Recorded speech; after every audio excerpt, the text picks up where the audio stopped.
A point to be made today at Phoenix by Kyle Busch and Joe Gibbs Racing. Kyle won 13 times last year in the Nationwide Series, including this race at Phoenix, where he came back from a penalty and stormed through the field for a win. We look to see if Joe Gibbs Racing can become as dominant with this next generation Nationwide Series car as they were before. Kyle starting on the pole today, also in the field and worth noting today, Danica Patrick. This is her hometown track. She lives in nearby Scottsdale. Patrick getting buckled aboard that 7 machine. It's her second try in a stock car here at Phoenix. Of course, last Saturday in Daytona, she became the first woman to lead a national NASCAR Series race at the World Center of Racing when she drafted to the front in that 7 car. Patrick here starting in 20th position. Remember this race last year, she got a little roughed up by some of the boys in competition, so as part of her stock car education, she took the dishing back out some of what she was getting. Danica again lined up in the 20th spot for today. Our 3 cowboys in the booth have been scouring the desert, the garage areas, to find out the stories we need to follow most in today's race. Here are Marty Reed, Dale Jarrett, and Andy Petrie. What's up, gentlemen? We're going to get on our giddy up and gallop on out to the racetrack because it is a different story than last week. We have the new car. That's the same, but this is old pavement. I guess the question I got to ask both of you is, what's now the responsibility of the driver and the crew chief as we head into this event? Well, these drivers are telling me that these new generation cars are a little more difficult to drive here. You know, there's not a lot of grip with this pavement. They have more downforce with these cars, but going through the center of the corner is a little bit more difficult. That's where you make a lot of speed. But their biggest responsibility is to try to tell the crew chief as much information, Andy, about that car as they possibly can. This is not a very long race. Don't get many chances to adjust. Yeah, they need all the information they can because this car is going to be different to adjust than the car that they're used to, especially on this track. Not a lot of experience for these crew chiefs. They need that information from that driver as soon as they make one of those changes to know how much it changed it, how much it helped it, or whether they can do something similar to that on the next stop. Because like I said, they might not give it one more chance to adjust it. Well, we always talk about how important qualifying is. Think about this.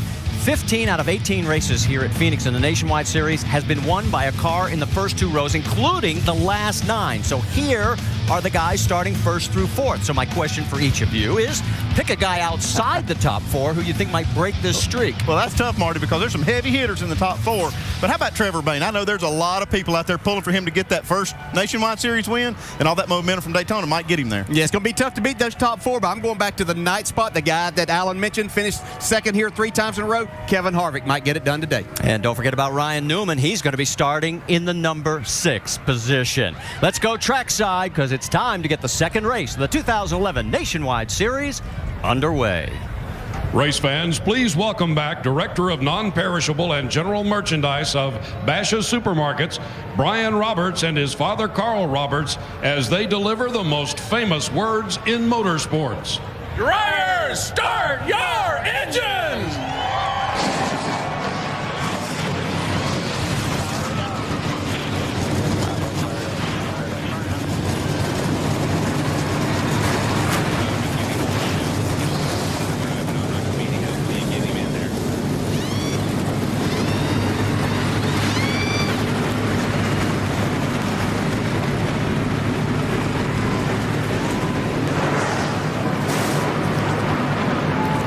Above, the cars have fired, and we're getting ready to head out on to the 1 Mile Oval here at Phoenix International Raceway. And there's the 16 of Trevor Bayne. He is going to be our in-race reporter today. Who better after what happened last week at Daytona at the age of 20, becoming the youngest ever by 5 years to win the Daytona 500. It's been a whirlwind week, and it's his first race since that win. We'll talk to him when we come back.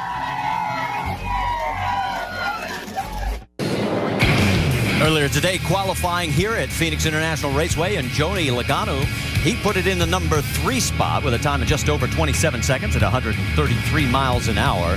In the number 2 position, the man who's going to start on pole in the Sprint Cup race, it's going to be Carl Edwards, 27.001 the time at 133.3 miles an hour. And for Kyle Busch, he is going to be starting on point in 26.8 seconds, 134.2 miles an hour. And he was the youngest pole sitter ever here when he was 19 years old, and here he is on point again. See the starting field across the top of your screen. It's 40 cars, and that's the first short field we've had since 2008. While the cars make their way out on the track, gives us a chance to talk to our in-race reporter, Trevor Bayne. Let's do it, DJ. Hey, Trevor, Dale Jarrett, ESPN. You have a copy? Yes, sir. Hey, Trevor, our first question today comes from Mailbag and Brad in Crossville, Tennessee. Ask, do you now have more confidence to make a run at the Nationwide Series Championship after your win last week? It definitely helps, and going back and forth between the Cup cars and the Nationwide cars here at Phoenix is a big help, too. I've got double track time of what I would normally get. So I would say that win gave us a little bit more confidence, and so does the seat time.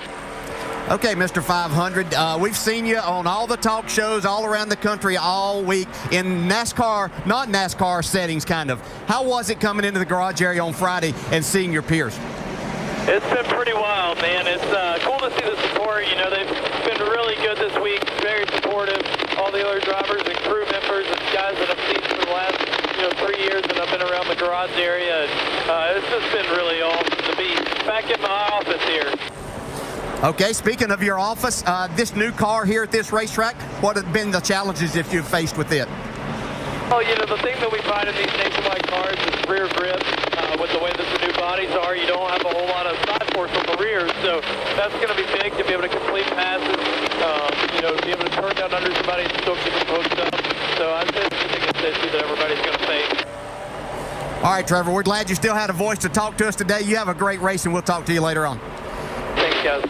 All right, let's check in on the rest of our onboards. You know that Trevor has one. Let's also show you Elliott Sadler, Danica Patrick, Justin Allgaier, Jason Leffler, Stephen Wallace, Eric Almirola, and Ryan Truex. Our over-the-wall reporter there is our jack man for the number 16 of Trevor Bayne. That's William Sturgill. William, you guys be safe down there. We'll be checking in on you throughout the day. Time for our Goodyear track facts, and the biggest fact is this is the last time we're racing on this surface. Yeah. There's some guys not too happy about that. They really like this old surface. What you won't see there on that graphic right there is there's not a lot of grip to be had, not a lot of banking here. Well, one thing, Goodyear did a good job with this tire because they set a new track record qualifying. All right, let's check in on pit road quickly. Dr. Jerry Punch. Marty, the asphalt here at Phoenix International Raceway is worn out, so it has no grip, and that means its track position is so critical. That means these guys are going to have very difficult decisions behind me. Crew chiefs say you can change 2 right side tires and fill it up with fuel using 2 gas men in 2 seconds less than you can change 4 tires with 1 gas man. That 2 seconds, that's track position, but at what cost? Jamie. Well, Kevin Harvick is back in his Nationwide car for the first time this year, and he's working with his new crew chief, David Hyder. Now, it's been an uphill battle so far this weekend. The car was never quite right. In qualifying earlier today, he said it was extremely loose. However, he expects these cars to tighten up a lot more than the old car, and that could help him in the long run. Let's go upstairs to Marty Reed. All right, thank you, Jamie. As the cars come through turn number 3 and 4 in the first 2 rows, 92 combined NASCAR Nationwide Series victories.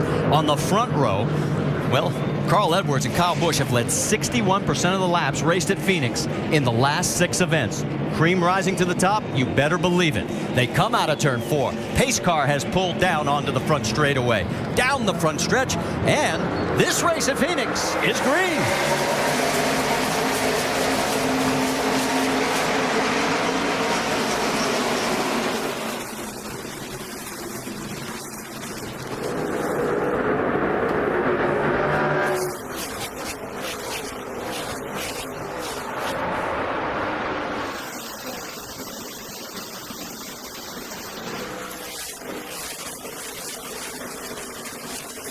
You heard Carl Edwards in the pre-race talk about how fast Kyle Busch was. You just got first lap pointed. Well, I just got an indication of why. When he took off of that restart, he drove by those guys going through the gears. That tells me he's got a really good engine in that car. Oh, got a little contact here with Brian Scott and Brad Keselowski. Yeah, Keselowski almost got into the outside wall off of 2. That's the tightest corner you have here. Of course, Kyle won the truck race last night, looking to double up today. Trevor Bayne on the high side trying to get around the 11 of Brian Scott. There's the end of lap number 2. The lead is 0.8 of a second. Yeah, to see him go down the front straightaway, one thing they usually battle at this time of the day is the sun right in their eyes going down into turn 1. We have a lot of cloud cover. That's one issue they won't have to worry about. Let's go back and take another look at the contact. You can see right there, Brad just gets a little bit loose, and as he corrects it back, he gets in the right front of Brian Scott. From Trevor Bayne. Good look right here from Trevor Bayne's car. Just right out of control off that corner to start with, and you just don't have a lot of room. There goes Kyle Busch, second place. Carl Edwards, Joey Logano, Brad Keselowski, Ryan Newman's up to 5th. Brian Scott 6th. Kevin Harvick has moved up to the 7th position.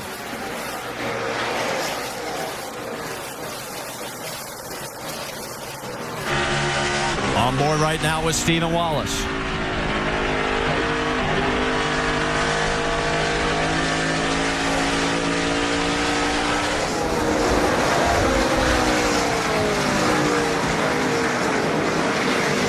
Wallace right behind the 2 of Elliott Sadler as those two continue to chase down the 16 of Trevor Bayne. Yeah, 3 guys right here that we expect to battle for the Nationwide Series Championship this year. See, Trevor Bayne, he said he was struggling with rear grip, and looks like he still is. This car is a little different than the old car in that respect, and that was good insight that he gave us right before the race started. Stephen Wallace trying to get down underneath him. They head down into turn number 1. His Roush Fenway teammate, Ricky Stenhouse in the 6, coming up behind as well.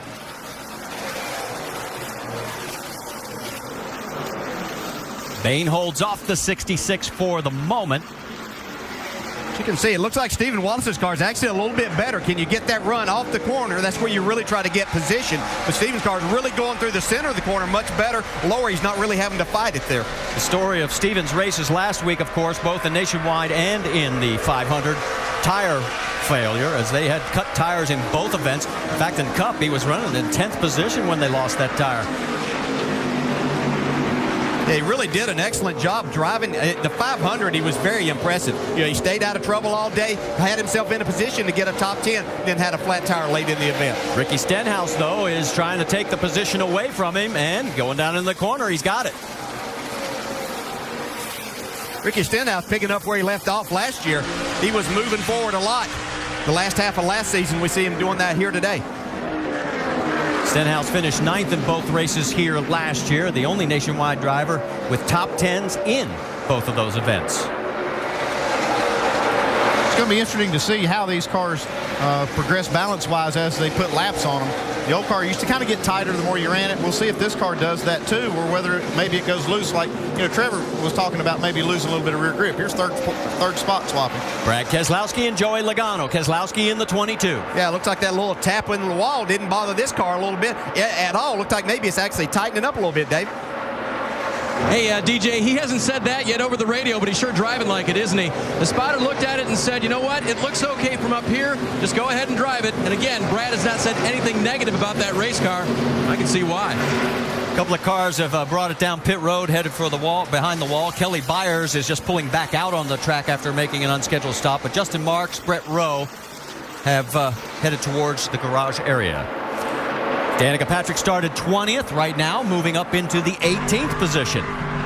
Vince? Well, one of the things that Johnny Benson, who's been serving as driver coach this week for Danica Patrick, has stressed to her is the entry to your corner is going to help you when it comes to center off, and that's where they want to be good, from the center off.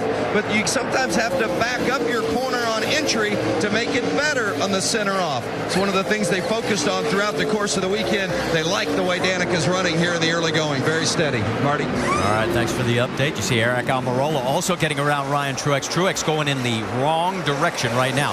Let's move back up front, check in on our race leader, because Kyle Busch has opened up a 1.3 second margin. Gives you an idea of what the gap really is, as Carl Edwards is in second, Brad Keselowski is in third, and now Busch, we can tell you, has just passed 600 career laps led here at Phoenix. Doc, what's the latest? Well, Carl Edwards said they are set up for long runs, Marty. Remember what you said a moment ago, a 1.3 second interval? Carl said for the first 7 to 10 to 12 laps, Kyle will pull away. Then he said it will stabilize, and then I will eat him up. I will run him down and pass him. He said we are geared for long runs. Kyle will be a bullet early, but we'll catch him after lap 15 or 20 when the track comes to us. Well, Doc, he's already running faster lap times than Kyle, so it's already started for him. It's now down to 1.1 to back up exactly what the two of you are saying. Good point, Doc. Way to go. And you can see on the left side of your screen, Joey Logano's got his mirrors full of 33 of Kevin Harvick. Yeah, Kevin Harvick's moving forward. Jamie was talking about his new crew chief, David Hyder. He is a short track specialist. He'll make this race car go around here. They go around slower traffic.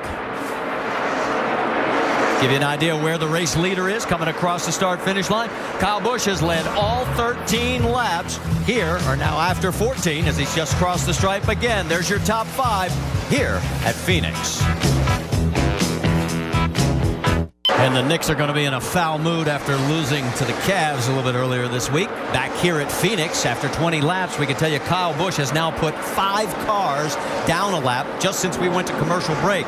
But look just behind him, closing down to less than half a second, is Carl Edwards. In third, 5 seconds back, is Brad Keselowski. Dave, what are you hearing on the 18?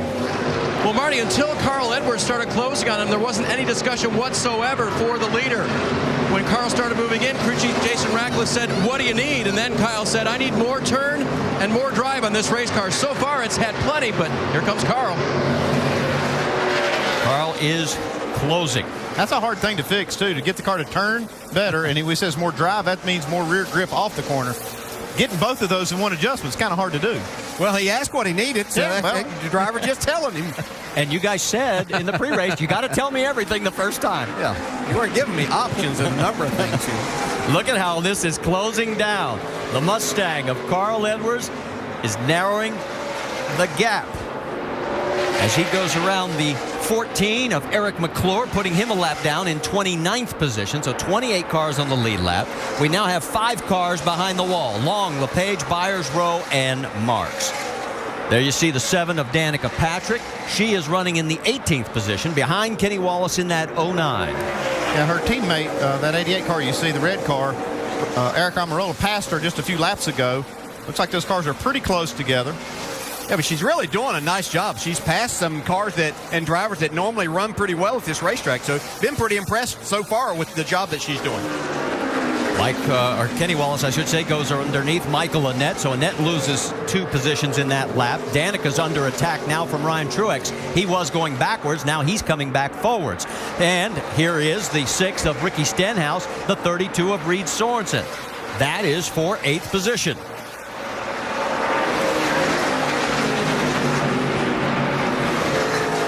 New car is something that Ricky Stenhouse, too, has really adapted well to. He's had some good runs in these cars last year, so I think that it really kind of fits the style that he likes, or he's really giving them good information. Might not qualify quite as good, but he's really doing a great job in the race.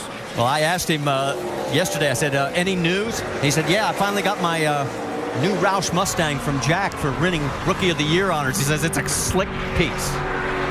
Here comes Ryan Truex around Danica Patrick. This is for 18th on the track. Yeah, Ryan Truex struggled a little bit at the start of the race, and I wonder if he might have started that car a little bit too loose, and now Andy may be tightening up and coming back to him a little bit. That's what it looks like. I mean, he's getting a good drive off the corner now, you can see. See Ryan trying to open up a little bit of ground now.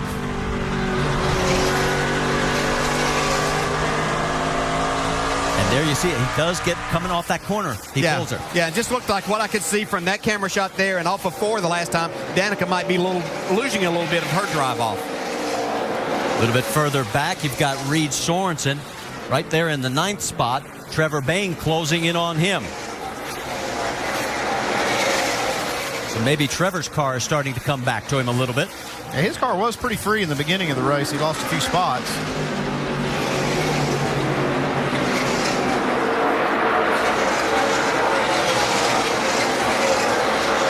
Top of the hour, and if you're just happening to tune in, we want to let you know that there is our race leader, Kyle Busch. He's led all 28 laps that we have run so far since the drop of the green flag. His lead, though, has now gone back up to 1.2 seconds. Carl Edwards had been closing. In 3rd place is Brad Keselowski with Kevin Harvick and Joey Logano rounding out your top 5. In 6th place, you've got Ryan Newman, but let's go up to speed with Nationwide Insurance. Jamie Little, update us on 7th place. That's right. That's Brian Scott making his 2nd start this year for Joe Gibbs Racing. He had that contact earlier on with Brad Keselowski, but no word from him. The car seems to be pretty good. The one complaint he has, he's over driving the corners, and you often hear that from the young drivers. So they're coaching him, telling him to back it up to go faster. Right behind him, Ricky Stenhouse Jr. coming off a solid run last week at Daytona. He feels pretty confident returning here to Phoenix. The car right now seems to be pretty good. Of course, he's been talking with his buddy Trevor Bayne this week. Trevor actually has been helping Ricky Stenhouse adjust all year long, and you see the 6 car there getting involved in some traffic. Let's go to Dave Burns. Back to Reed Sorensen, who during the first practice of the weekend spent a lot of laps on the track. A lot of laps, meaning among the front runners, he spent the most laps, 32 on the track, trying to get this race set up just right. So far for Reed, tight late exit and about as free as he can stand and getting into the corner right there as he tries to hold off Trevor Bayne. Doc? Right behind is Trevor Bayne, and even before Trevor Bayne won the Daytona 500, he went to Disney World. And why? Because they went to test their Phoenix setup. This car went to Disney World, and they put Carl Edwards' setup on it, which is what he is driving right now. Trevor says, I'm trying to feel the car. I'm moving the car around. The track is coming to me. Not as quickly as it came to Carl, but we are getting better lap after lap. Behind him, in the 11th position, will be Elliott Sadler.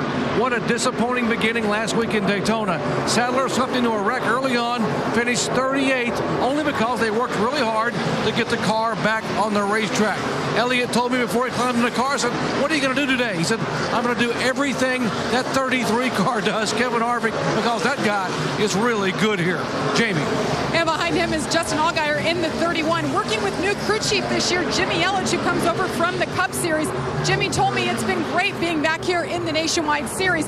He said, though, they unloaded a brand new car yesterday, and they were just flat slow. They couldn't figure it out, but midway through second practice, they found that sensitive button. The car has come to life right now. He's saying the car is tight. Marty? All right, thank you, Jamie.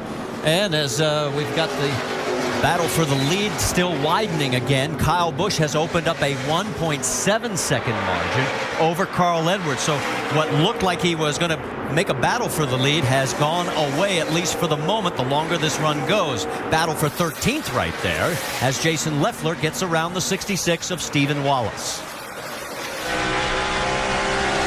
Total of 23 cars right now on the lead lap. There's your top 5. We have been lean, mean, and green for all 35 of 200 so far here at Phoenix.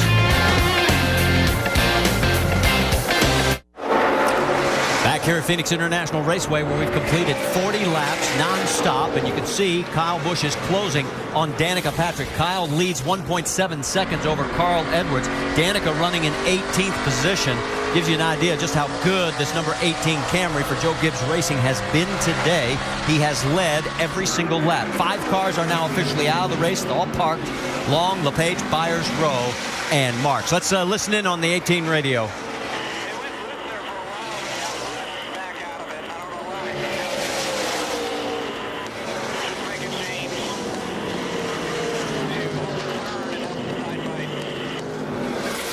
Yeah, it's just like we talked about earlier. We don't really know. I mean, these drivers are really inexperienced with this car. Like you said, he didn't really know why that feeling went away, but it did, and that's the information, exactly the kind of information that Jason Ratcliffe needs to be able to adjust it. You saw him fly around Derek Cope. He is 2 laps down right now in 32nd position. And Kyle is trying to make it his own little playground right now. 1.7 seconds back to the 60 of Carl Edwards. Kevin Harvick is 8 seconds behind in 3rd place. Brad Keselowski, Joey Logano round out the top 5. And the drivers currently in the top 5 won 28 of the 35 races last season, and not a single one of them are running for the Nationwide Championship.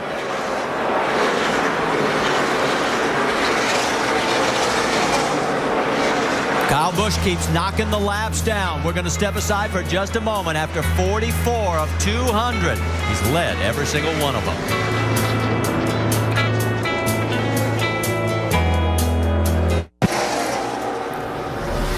When it comes to the Nationwide Series, in this race last year, it was all about Kyle Busch. Despite a penalty for jumping a restart, he still came back to win handily. And right now, he is in control again today. We have knocked down a quarter of this race, 50 of 200 laps, and there's only been one leader, and you're looking at him, the 18 of Kyle Busch, and he is trying to make it 2 in a row. In fact, last night his Kyle Busch Foundation brought 80 kids from Sunshine Acres home here in the Phoenix area to the to the Camping World Truck Series race, and he didn't let them down. He won that one as well. Let's move a little bit further back. You've got Joey Logano now, his teammate, running in the 5th position. Dave Burns, what are you hearing? Well, Marty, why can't he run up front like his teammate? Well, listen to the radio.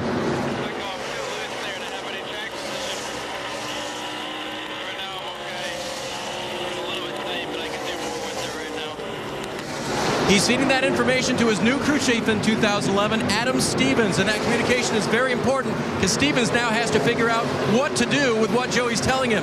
But their communication is good because Stevens has been around Joey for quite a while, including every single one of his Cup starts up until this year. So they know each other, they know what a little loose or a little tight means, and Adam's going to go to work on it in this first pit stop, Marty. And he's trying to track down that 22 of Brad Keselowski because that is for position. In fact, it's the closest battle we've got on the racetrack right now. 4th and 5th, and he's going for it. Yeah, and you can just go by that information that he gave. His car was too loose to start this race. He fell back quite a bit, but now the car's tightened up some. His car's a lot better as we have caution. Ryan Newman was in there as well, and we have our first caution here on lap 54. We have debris reported on the racetrack. So the 1.1 second lead as Carl Edwards was starting to chip away again. He got within about 0.4 of a second of Kyle Busch. That's going to be a crucial pit stop for a lot of cars to get those things adjusted right. You were talking about the fact that you've got to give me all that information in our pre-race because we may only get 2 shots at this. And just like what Joey Logano said, if I'm his crew chief, I'm taking that saying, okay, I don't want to get him loose because he was not fast. He couldn't do anything with a loose car. So we want to make sure he's tight. So we probably end up tightening the car up a little bit, see how it reacts. One other thing to remember, last week was the first time we saw the new refueling system in action. The catch can man is no longer there, and everybody's still trying to figure out how to make this scenario work. Yeah, because they're going to be making chassis adjustments, and without that extra man across the wall to help them do that, it's going to create a little bit of a challenge for these crews, and they're going to find out for the first time making a 4-tire stop and adjustments with this new fueling. This longest green flag stretch here to start a race since the first 150 laps were green in the inaugural race back in November of 1999. But we are getting ready for our first round of pit stops. We're heading through turn number 4. Here comes Kyle Busch and Carl Edwards leading them on down, and we're going to send it to Vince first. In the 30 cars, Ryan Newman working with the Turner Motorsports team this week. First time that he and crew chief Stuart Cooper have worked together. Car's just a little bit too free for Newman there at the top of your screen. They're going to go down a couple of rounds on the track bar and make a 4-tire change with Sunoco fuel. Jamie Little? And Kevin Harvick saying his car was very loose. Now his temps were getting up pretty high, about 250. They're pulling a piece of tape off, 4 tires. Doc? Bottom of your screen, Carl Edwards said he is tight in the middle, loose off. They're going to take a half a round to wedge out, air pressure change. Dave. 4th place, Logano, track bar adjustment and air pressure. Leader, Kyle Busch, track bar adjustment and air pressure. He'll win the race off of pit road. Let's see who's second. It's Carl Edwards. And you see everybody so far taking 4 tires. Last week, we didn't have anybody taking tires early in that race on that new pavement at Daytona. The biggest gainer, Trevor Bayne, picks up 2, and Justin Allgaier picks up 2 as well. Back here at Phoenix, where we're getting ready to go back to green flag racing, we've got a total now of 17 cars on the lead lap as Eric Almirola is the recipient of the lucky dog. Our leader is Kyle Busch with Carl Edwards, Kevin Harvick, Joey Logano, Brad Keselowski, your top 5. 5 cars out of the race. Green flag flies. We're racing again.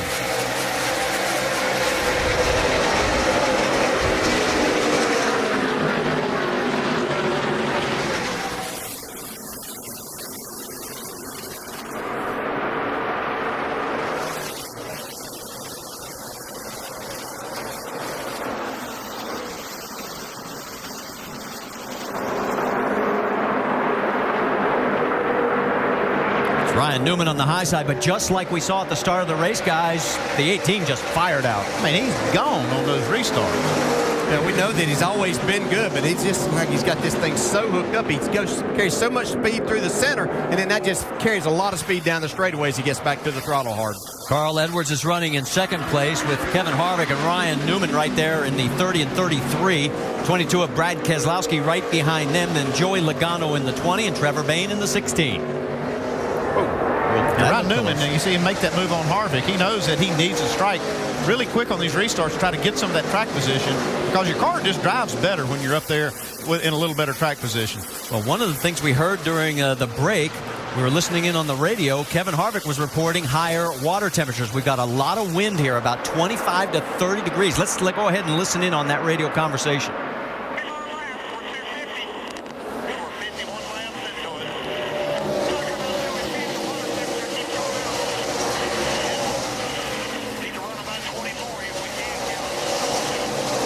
Now, some of the guys were saying that a lot of debris is being blown because of these 20 to 30 mile an hour winds we're seeing. Yeah, they're going to have to keep an eye on that, and this new car is going to be different, too, as far as how the grill gets clogged up with debris. It's not like the old car was. So, yeah, that 11 car right there getting just a little out of shape a few laps ago. Yeah, and it cost Brian Scott dearly. He is in the 10th position right now, and you got Ricky Stenhouse Jr., who had worked his way up to 7th, fell back during the round of pit stops. He is in the 11th position, now on the high side, trying to take that spot away. Right behind both of them is Elliott Sadler. Talked to Elliott yesterday after the disappointment at Daytona. He said, look, if we could come out of here with 2 top 5s, it'd be great for morale. It'd be great for everything. And it's real early in the chase. I'm not worried about the points all that much yet. Yeah, and I'll mention the 99 there, too. Ryan Truex, you talk about Eric Almirola getting the lucky dog, but Ryan Truex did a great job of staying on the lead lap. He was the next car to get lapped, but ran hard enough to be able to stay in front. Yeah, let's get somebody else a call. Kenny Wallace in that 09, he's working all over Elliott Sadler right now, having a good race. Just in case you're interested, that 7 car of Danica Patrick is in the lucky dog position right now in 18th position. The first car, 1 lap down. But the 62 of Michael Annett, that is for position, and he is knocking on the door. Yeah, rubbing on the rear bumper there a little bit. Got her a little bit out of shape. Couldn't get back to the throttle like she wanted. Now he's going to try to take that spot away. And she needs to race hard to try to stay in that spot. Annett's got the low line, heading down towards 3. His teammate, Stephen Wallace, has his hands full with the 2 of Elliott Sadler. And the 99, here comes Ryan Truex underneath Sadler. Yeah, looks like Elliott's really struggling with his car on these restarts on the initial go-to. Don't know if that's air pressure related or if they just have the car a little too loose to start with. You see, Annett has gotten around Danica Patrick for that lucky dog spot. Let's get an update on the 99. How about it, Doc? Well, guys, Ryan Truex, this is the kind of racetrack he grew up on. Flat, not a lot of grip like New Hampshire. He said he won both the races at New Hampshire in the L&N Pro Series East last year. But the car was very, very tight at the beginning of the race. They made a major track bar adjustment, air pressure in 4 tires, and now it's a much better race car for the 18-year-old Ryan Truex. Truex right now has Michael Annett closing on him. You can see the proximity from high above. We go on board.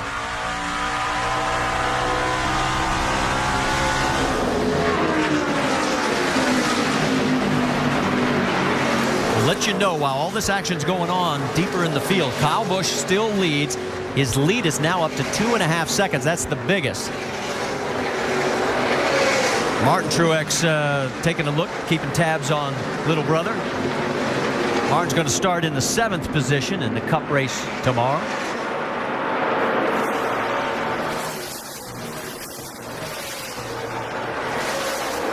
Well, Ryan keeps running smoothly.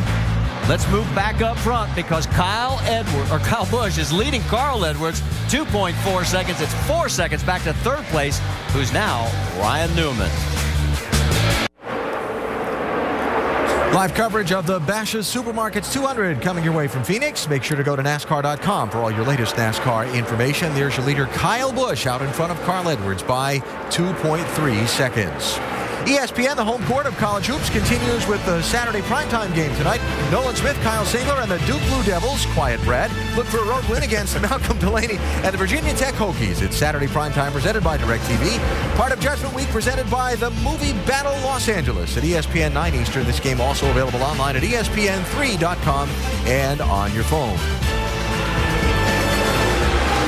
From the ESPN pit studio, Alan, Rusty, and Brad riding on board with Eric Almirola in the 88 car. Got the free pass at that last caution, Vince. He's running 17th. He is indeed. That's picked up 8 spots. They've been struggling a bit this weekend, so at least they're going in the right direction. But he was really banging the splitter hard in the initial stint here. So when they brought him in, they changed the tires on it, gave him 4 fresh ones, a couple of rounds, a round and a half in the front jack bolt because he said it was so tight and banging the splitter, handling much better now for Eric Almirola.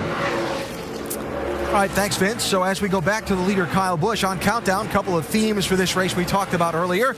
The nationwide teams running this next-generation car at Phoenix for the first time and the fact-finding mission they'd be on.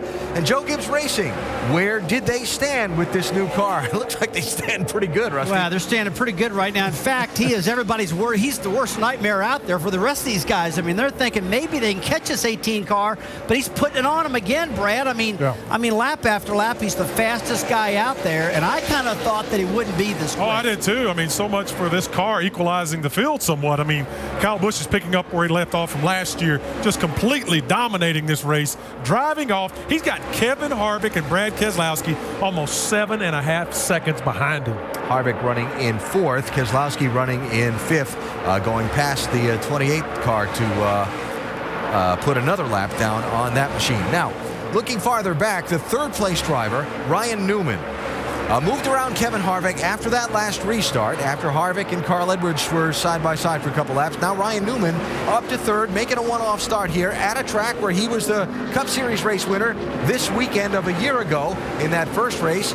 Ryan getting a feel for this new Nationwide Series car. Yeah, and he's doing a really good job driving this car for Turner. It's handling real well right now. They're learning a lot when it comes to air pressures and settings for the big race tomorrow here in Phoenix. But Stuart Cooper there looking on as crew chief, thinking, man, it's going good for me right now, Brad. Yeah, it is. I mean, he's running quick lap times. He's second quick on the racetrack.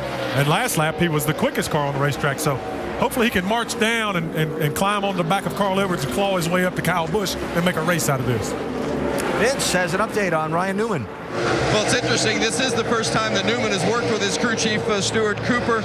In fact, Cooper works with a different driver just about every week. Last week it was Casey Kane. Newman this week. He's got Reed Sorensen next week. Cooper will work with the same driver in back-to-back races only twice all season. That sounds like that would be an extremely difficult task for the crew chief, but Coop said, you know, when you got guys like Kane and Sorensen and Ryan Newman in the car, it makes the job a little bit easier. Newman having a very good run here in the early going. They've been quick all weekend. And talent and experience helps a lot of things, Vince. Thanks. Ryan Newman again running in 3rd, 5.7 seconds behind Kyle Busch. Now, another thing we were looking for before this race started, pit stops. The new fueling system for the cars, eliminating the catch can man off the pit lane. This being the first race, Daytona was kind of a different animal with the tires and the new pavement and mostly being just fuel-only stops. This being the first race, we see the new pit stop choreography. Yeah, take a look. This is last year. You see the catch can man there. He's in there. It's just an extra body over the wall. And NASCAR doesn't want that. That was 7 people right there.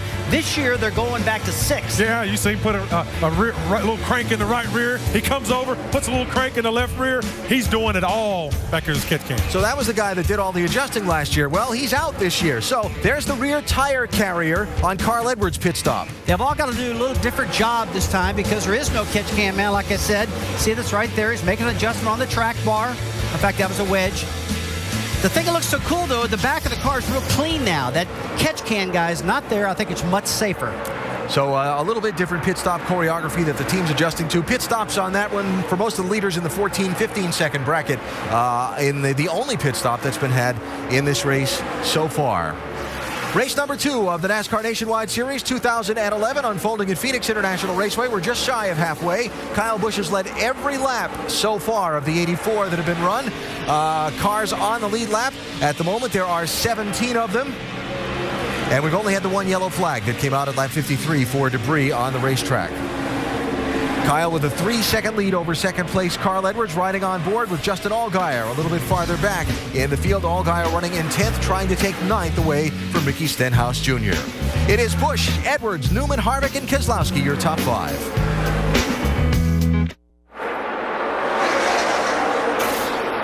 Great view of Phoenix International Raceway where our race leader for every lap has been Kyle Busch, all 91 of them, and their fastest lap at 131.6. And Trevor Bayne, of course, everybody's interested in Trevor after winning the 500. He's currently running in 7th. We have a total of 17 cars on the lead lap. Jennifer Jo Cobb has just taken her car off the track. She's not officially out of the race, but 5 cars are. The lead right now for Kyle Busch is 3 seconds over Carl Edwards, and then over the 30 of Ryan Newman, it's 8.8 seconds. And then in 4th place, 9.6 seconds back, is the 33 of Kevin Harvick. What's the latest you're hearing, Jamie? Well, Marty, we heard Alan Cheswick talking about the teams adjusting to all these changes on these cars. Well, they're trying to learn what to do to make the cars better, and it's not working. Not one car in my section is happy with the adjustments they made on that first round of pit stops. The 33 included. Kevin Harvick, they made one round of wedge in the left rear. Kevin said that was the wrong thing to do, a bad adjustment. I am barely hanging on. Dave? Jamie, I'm with the stack of tires that came off of Brad Keselowski's car. What an adventure. Remember he said there was no big deal with the contact on the track? Well, this on the top here, you can see this was a contact with the other car on the racetrack, not just the wall. And then the caution was for debris. Guess who might have hit it? And then if you go down to the bottom of the stack, you get the right front tire on Brad Keselowski's car. Cords showing on that tire. What a stack to take off that car. Good thing they got it off. Tim Brewer, you're in the Craftsman Tech Garage. For that right front, what's the best way to cut back on the abuse? Well, you can do several different things. Air pressure, camera initially, but still yet. Right now, the only adjustment you can make inside the car, you got get some of that brake off the right front. So by manipulating this knob right here, Dave, you come out and you change the brake bias. By meaning brake bias, the balance between the front wheels and the rear wheels. And if you turn the knob and put more brake to the rear of the car, you're going to relieve a little bit of that pressure on that right front tire. Guys? All right, thank you, Tim. Keselowski, 10 seconds behind the race leader right now, running in the 5th position. Right behind him, a pretty good battle starting to shade up. Joey Logano and Trevor Bayne. And a little further back, you can see Elliott Sadler, Kenny Wallace, and Wallace having a great run. They're 11th and 12th. Yeah, Kenny Wallace has been running really well. He ran a lot of these cars down past him, but now you see Elliott Sadler's car kind of coming back to life after kind of struggling after that restart. You saw the 70 of Shelby Howard, let you know that he is in 27th position, 2 laps down.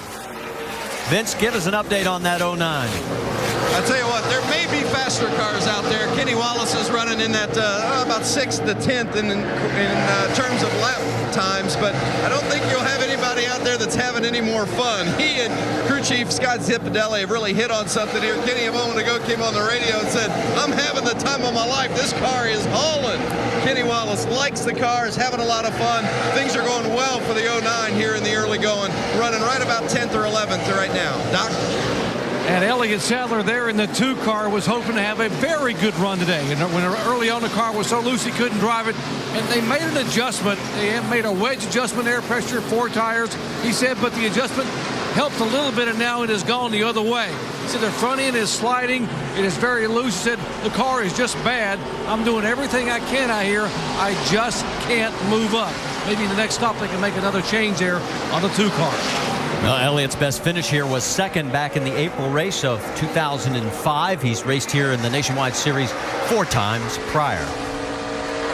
Danica Patrick about to go 2 laps down. As you can see from her onboard camera, she is in 20th position.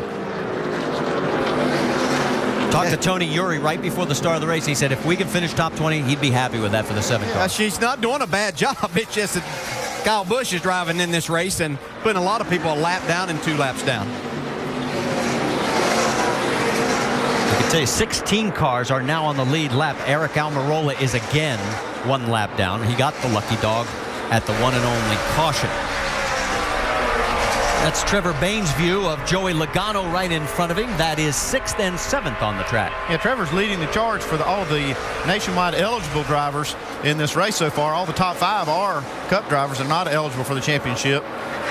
Yeah, it doesn't look like Logano really improved his car. I don't know what adjustments they made on that car exactly, but it hasn't really improved from what they had on the first time. They really picked up a lot of speed as the laps wound down in that first run, but it doesn't look like that's the case here. May have gotten it a little too tight because he was loose to start with. Well, let's find out. Dave, what are you hearing about the 20? It's funny you should say that because Joey's comments about 10 laps ago were, it feels good, but where's the speed? He just can't figure out where the speed might be in adjusting this race car. They made a track bar adjustment, little air pressure adjustment. The balance is okay, but they're thinking about maybe coming up on air pressures all the way around just to try to give a little bit more of a boost. Well, sometimes, though, that feeling of that comfort can slow the car down. And, the input we heard from Joey was that he needed the car to be a little bit tighter. This is something maybe they just learned, that making the car tighter slower. Darrell Waltrip told me a long time ago when I first was getting started racing, I was asking him about my car. He said, well, tell me about it. I said, well, it actually feels pretty good. He said, there's your first problem. A lot of times to go fast, it doesn't feel that good. Well, we've passed halfway. Got 98 laps to go. Kyle Busch has still led every single lap today. But as you can see from this view, a little good action going on between these two. Certainly not the two-car tandems that we saw at Daytona. They're trying to reenact that to pick up a little speed here, but not going to quite work here at Phoenix. Now 97 laps to go, and for Trevor Bayne, he is carrying the flag of the nationwide eligible for the championship drivers. He's in 7th spot right now, and it's still everybody chasing Kyle Busch, with Carl Edwards 2nd, Ryan Newman 3rd, Kevin Harvick 4th, and Brad Keselowski in the number 5 slot.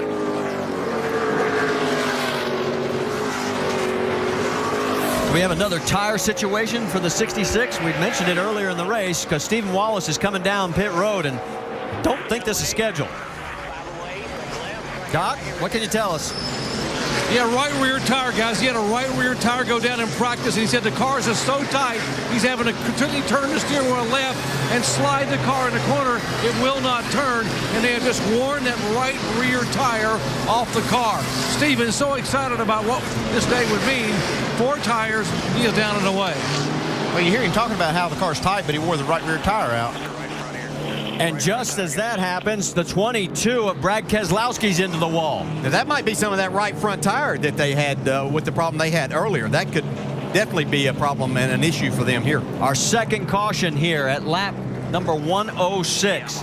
Now, remember last week when he finished 3rd at the Daytona due to that crash, it ended his Nationwide Series streak of 102 races running at the finish. That's a hard lick right there, and that's about the same amount of laps on this run that he ran that last run where we saw cords on his right front. So after finishing 102 straight, he's going to go 2 DNFs back-to-back. Unless they can fix this thing. Well, they might be able to fix it, but it won't run very fast. They're going to lose a lot of time doing it. Stephen Wallace is back in. We can tell you Mike Wallace, he's got a flat right front tire as well. So all of a sudden, tires becoming a bit of an issue. There it is. You can see it. But these new cars, they have to use more brake on these cars, and that can create more issues, especially on the right front tire.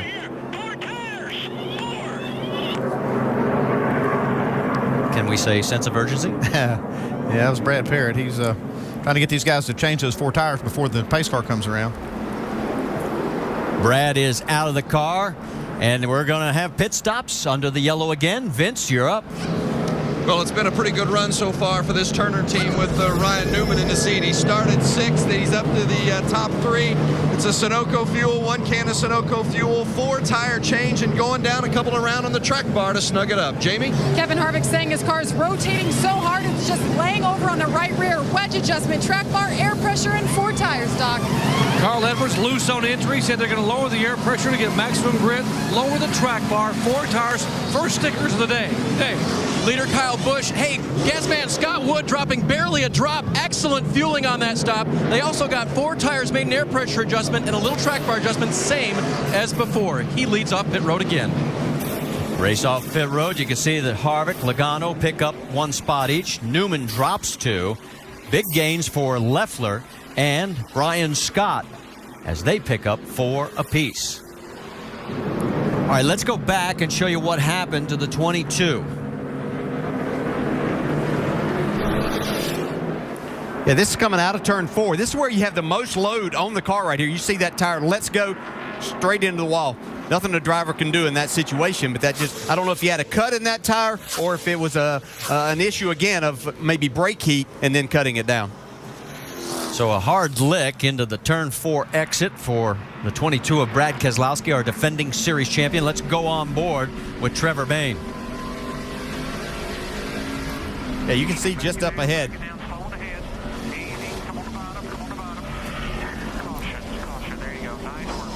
Spotter gives him a good call. Trevor gets by clean and easy. Not so easy for Brad Keselowski today. Stay with us.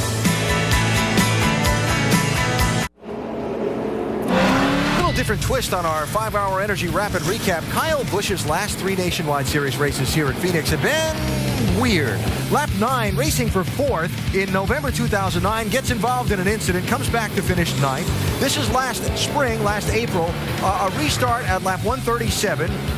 where NASCAR says after an accident behind Kyle when they felt like he maybe brake checked the field, that Brad Keselowski's the leader. On the next restart, Kyle takes off. He gets penalized, storms back through the field to win the race. He's went through a lot at this particular racetrack, but he loves this place. As you can see now, it's been dominating all day long. But tell you what, Brad, I mean, this guy's went through everything. Spinning the infield, jumping restarts, all kind of stuff, but he still gets it done. Fall 2010, we have a little hole in the tire, a little flat tire issue. He has seen a myriad of problems at this racetrack, but one thing for sure, he is on his game today. Well, all of that leading up to the event today where Kyle Busch has led every one of the 111 laps run so far. Last night in the NASCAR Camping World Truck Series race, he led 107 laps en route to victory lane. Wow. He's got 89 more to go here today as we go upstairs to Marty, DJ, and Andy. Are you feeling the deja vu?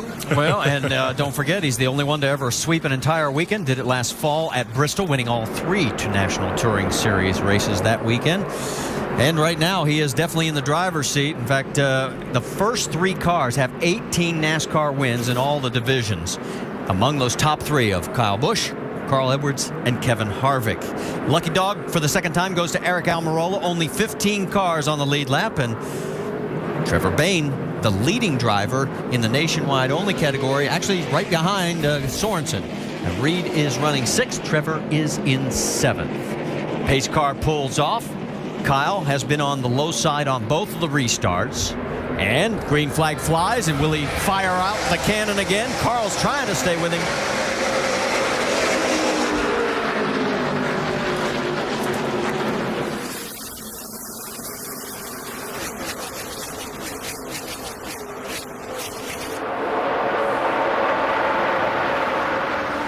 How many times have we seen this scenario? 3 to be exact. Carl did a good job on the start. The initial start, he stayed right with him going through the gears, but as soon as they hit that corner, that 18 car was gone. Joey Logano's got his hands full with Ryan Newman in the 30, Logano in the 20. Right behind him, Reed Sorensen, Trevor Bayne. Sorensen in the 32, going to follow his Turner teammate. Yeah, these Turner guys look like that they've made some good adjustments on their race cars. Maybe a little better than everybody else. See Trevor Bayne a little out of shape there in the middle of 3.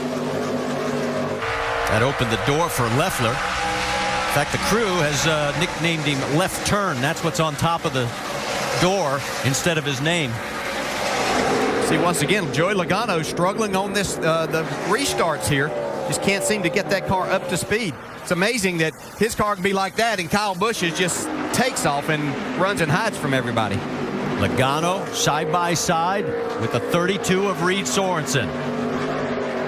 Now, I know we give Kyle Busch a lot of credit, but, you know, we were talking about this car equalizing him. Maybe it's time that we say it might not be the car, it might just be Kyle Busch. Might be. Well, I asked Brian Scott, do you guys feel like you lost your advantage? Everybody says it was an aero deal for the Joe Gibbs Racing Machines. He goes, no, they've always had the better drivers. And he says, I want to be one of them. Yeah, but Joey Logano has beaten Kyle Busch toe-to-toe. So, you know, today his car is just not quite as good as the 18. Well, that 32 car has now cleared that 2-car race that was going on. Let's get an update on the 32. How about it, Dave? And Marty, a good chance that he'll be the championship leader leaving Phoenix this weekend. Remember, he's one of the regulars who's going to run for this championship. So that change they made on the first pit stop worked well. Reed said, I need some more of that. And they did another bit of wedge and air pressure for Reed on that run, and he's making up time. You're right. If he can hold on, he would be the points leader in the Nationwide Championship ahead of Trevor Bayne and the 38 of Jason Leffler. All right, Brad Keselowski is out of this race, and Vince is caught up with him. Tough break for last year's season champion, running 5th in this race. Tire goes down, hit the wall. Did you have any warning at all that it was coming? Yeah, about like a split second before I hit the wall. Just really unfortunate. I think we had a decent car today. Our discount tire Challenger was, decent. It wasn't quite what we want to run with 18 and a 60, but certainly don't want to be back here in the garage. Not going to learn anything that way. So I have to go look at it and see what happened. You know, this is the new car for the Nationwide Series, and we brought a new tire to the track this weekend. So, you get one set of tires in practice to figure it out, and we missed it. So I wish we had more opportunities, but I wouldn't be surprised if we see more tire failures during the weekend. Yeah. Glad you're okay. Good luck tomorrow, Brad. Marty? Well, the last time Brad had DNFs in consecutive races, Las Vegas and California back in 2008. That's when he started that record 102-race run. Last 3 cars on the lead lap, and you're looking at them as it is Stenhouse, Almirola, and Sadler. Ryan Truex in front of Elliott. He's running in the 12th spot, leading that pack. Well, Elliott has just not been able to go on the restarts, and actually for quite a few laps after that. See right here, these other 2 cars, Eric Almirola and Ricky Stenhouse, taking advantage of that. Yeah, it literally takes 20 to 25 laps for Elliott's car to come in, which is a little longer than some of these others. That could get him in trouble because they started so far back on this restart after having to make enough extra pit stop to get extra fuel in. Yeah, you can kind of get away with that if you can start up there in top 3 or 4. Your car doesn't go quite as good on restarts. You fall back a little and then come back. But when you start at the tail end, you can't afford to lose any. Well, we had a chance to sit down with Elliott about the disappointment of last week at Daytona. How do you rebound from that? Let's get working together. Let's get some momentum. Let's get this thing going in the right direction. So as far as using Daytona to go to another track, not really. As far as just taking what we've learned, as far as the disappointment from it, let's turn that around, make it into a positive. Let's get some momentum going. Let's get this sense of urgency up a little bit for the next couple weeks, and let's go do some racing. Elliott told me Ernie Cope, his crew chief, called him the Sunday morning after the race. He said, "Hey, he was pumping him up, letting him know we're behind you." He said, "I haven't had a conversation like that with any crew chief in the last 3 years." He said, "Man, it just lifted me right up." So right now, Elliott Sadler running in 15th position. He's the last car on the lead lap, and Kyle Busch is trying to make this his own show for the 2nd day in a row. He won the truck race, and he's on his way to another one here.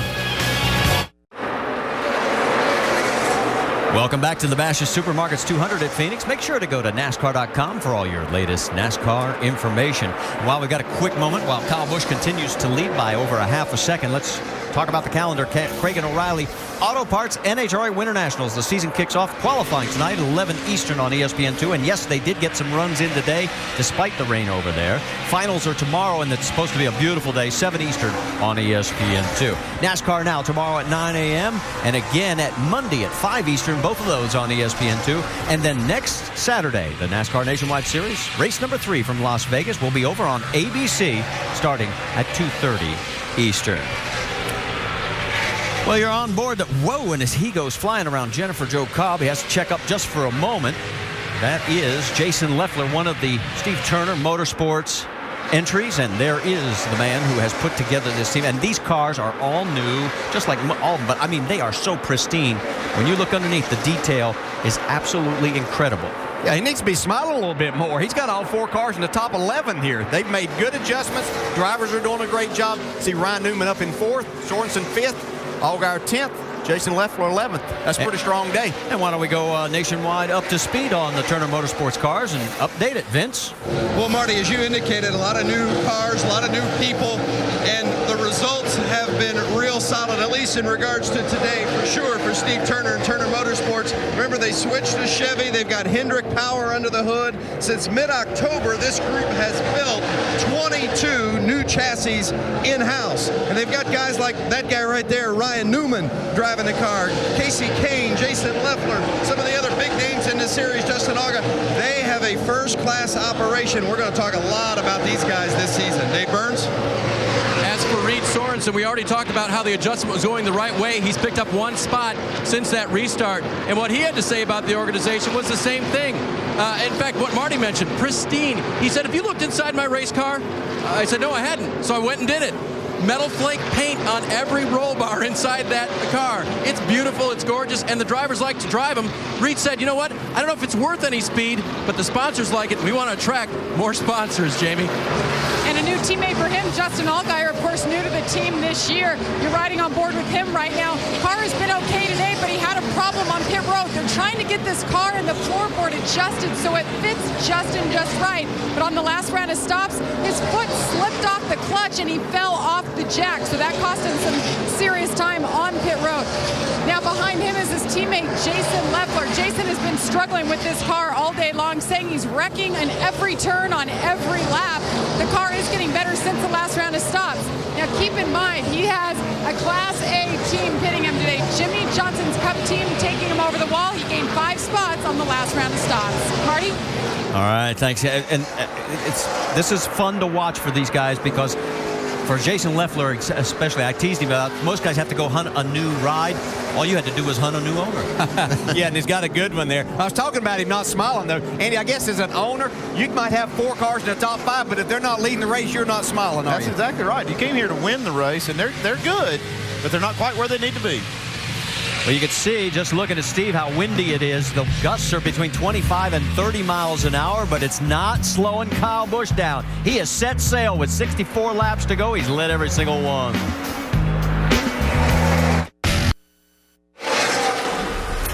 It's always fun when we come out to Phoenix because you know you're dealing with a nice, tight, short track, and this one has seen a lot of action, especially now recently with the several cars tagging the wall after having tire issues. One guy has had no issues, the 18 of Kyle Busch. He has led every single lap, now leading 143 of the scheduled 200. And if you're wondering how many times has somebody led every single lap in a nationwide race and gone on to win, we have that answer for you.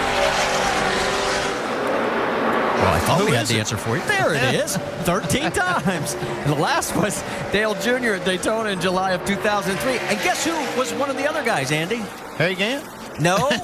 How about Dale Jarrett? You did it in Orange County in August of 86. First win, yeah. Didn't even remember that, did you? No, I didn't, to be quite honest, yes. All right. Well, welcome to the club. All right, let's talk to the man who's going to call the shots on this last pit stop that we should be seeing upcoming soon. That would be Jason Radcliffe, and Dave Burns is with him. Well, Marty, we've talked about how well Kyle is running. Is it safe to say you guys have come to grips with this new car now? Yeah, I think so. We're doing a lot better. Our interstate battery Toyota's been pretty good. The race team's been awesome on pit road, obviously, and the driver's doing a great job. So we got about probably one more stop right here. We've been keeping up with the racetrack, just small adjustments here. So one more stop, we'll see if we can get it done. All right, we'll see what the driver wants this time. Dr. Punch? Well, I told you earlier that Mike Beam, crew chief for Carl Edwards, said they are set up for long runs. And although they have gotten better and better and gained on Kyle Busch, they have not been able to pass him today. Now, that's Mike Beam on the right of your screen. Now, Mike said we can make some major adjustments in this final stop to convert this car from a long-run car to a short-run car. But if we do, it's got to be less than 30 laps to go, or else we will burn the tires off of it by making those changes. Andy Petrie, I'm asking you, what would Mike Beam do? How big of an adjustment would it be to change this car from long run to short run? And would you do it right now to try to catch Kyle Busch? Well, you got to do something. He's going to get beat otherwise. I'd say roll the dice, see what happens. Things you can do, Doc, would be to raise the track bar up if his car's a little bit tight. It's going to abuse, like you said, those right side tires a little more. He can pump the air pressures up so it gets going quicker. I mean, I'd try something. What do you think, Dale? Yeah, you can try something, but I'll give you the rest of the day to try whatever you want. Hey, and unless something happens to this 18, you're not going to. He's fast, and he's good for the short run and long run. There's something we better throw into the equation right now while you're watching the battle for 6th place. 7 of the 18 races here at Phoenix have gone green-white checker, so if you're going to set up for a short run, that's going to play into that if it happens. Well, he can't beat him in the long run. He's tried all day long, so I'd try something. I'd go down and fight. How about the 01 of Mike Wallace? The car, we've noticed this. Keep an eye on him. You're going to notice he's got no track bar. Oh, no, he's got it's a front sway bar, actually, Marty. Watch this. They blew that right front tire and ground the link off of the sway bar. You can see just how much that car is rolling over. Almost looks like it's going to turn over in the corners. As compared to these two cars, you see how flat the nose is when they go through the corner. They're running for 6th and 7th position right now.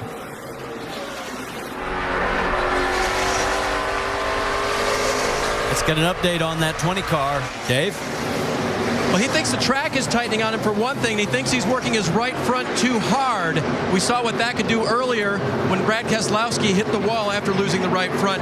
So he just can't get the back end free. So working the right front hard, can't get the back end free. And Joey's lost 2 positions since the restart.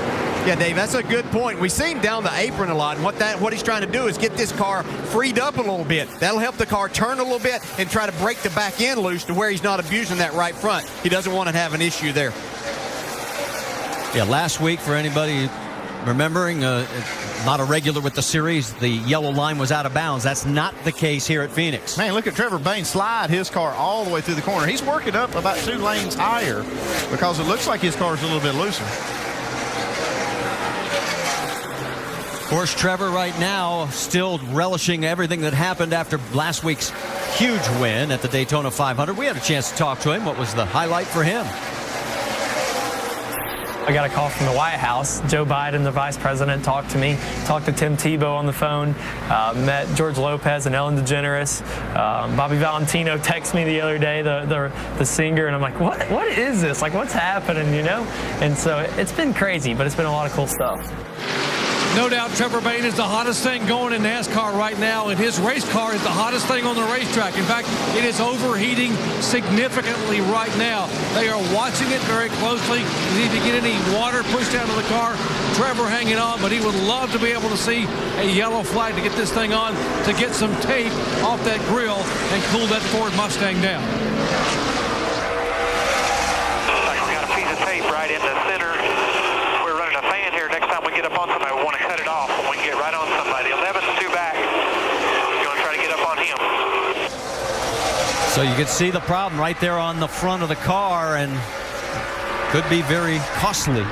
Yeah, and I'm not sure that they're not getting some rubber buildup on there, too, because we have a little bit better tire. All 3 of the series here set track records. That generally tells you that the tire compound is a little softer, so they're going to get a little bit more rubber. That goes right into the grill a lot.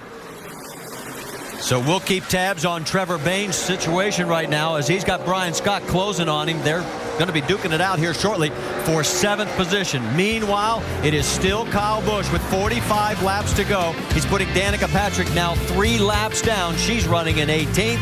Kyle is cruising.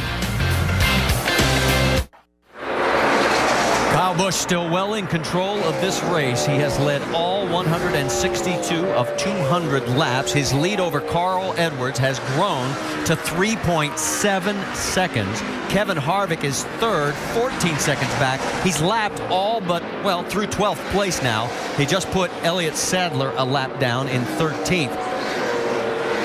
Looking a little bit further back in the field, look at Kenny Wallace, a great run. He is running in the 9th position at 09. He's been solid all day long, and he's been good on pit road, too. The pit crew's done their job. They gained him a spot.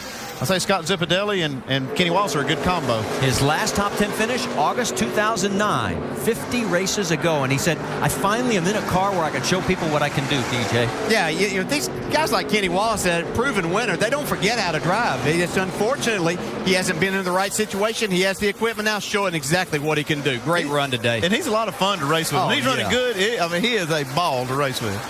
That's Justin Allgaier right behind him now. He looks like you notice the damage there on the front splitter. Yeah, it looks like he's been hitting the ground a little bit there, and he's got some damage from it. Yellow flag. Caution. Trevor Bayne has tagged the wall. Caution is out. And is it another tire? Come across, come to the pit road. You're good. Bayne was front. Yeah, Come on down. We'll probably have to go garage. Come to the pit box first because it's on the way.